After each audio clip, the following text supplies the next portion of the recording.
We're going to head back to the voicemail of Truth and Reason. This one, again, about the Browns defense.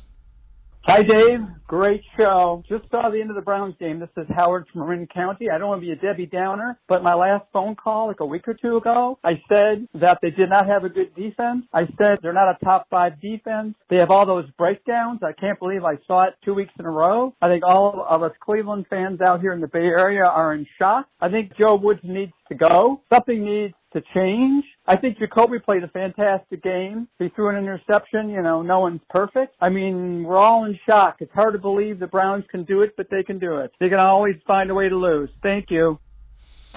As always, appreciate all the voicemails. We've already addressed it. We don't necessarily think it's quite time for Joe Woods.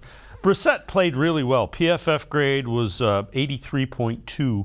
When you look at it, and Jeff, you touched on this, they're averaging 28 points a game with their backup quarterback.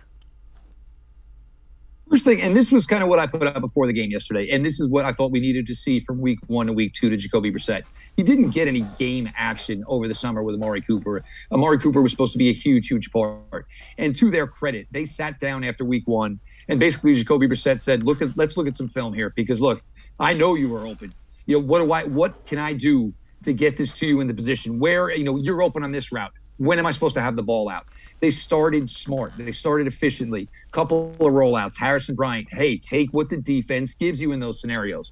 Then you were able to open it up down the field a little bit more. Got David Njoku a little bit more involved. They got the screen game involved, which is a really, really smart thing to do when you run this wide zone scheme, because the defenses are going to come up the field as fast as they can to basically create a big mosh pit so your running backs can't get out. So what do? You screen game your way out of that.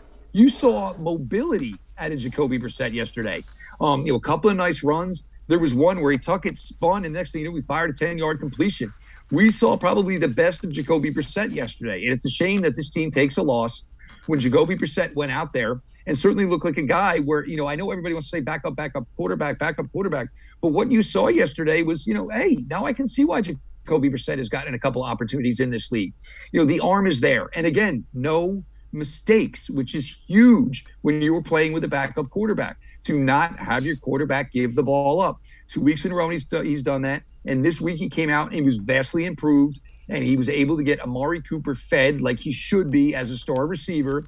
And as far as the offensive side of the ball, and again, like I mentioned it earlier, there was a lot of rumblings last year from the defense about what the offense wasn't getting done, and how maybe it was costing games. There's no evidence of this now, but we're in a weird scenario where the shoe's on the other foot, where the offense is getting it done and the defense is kind of failing to keep up the pace.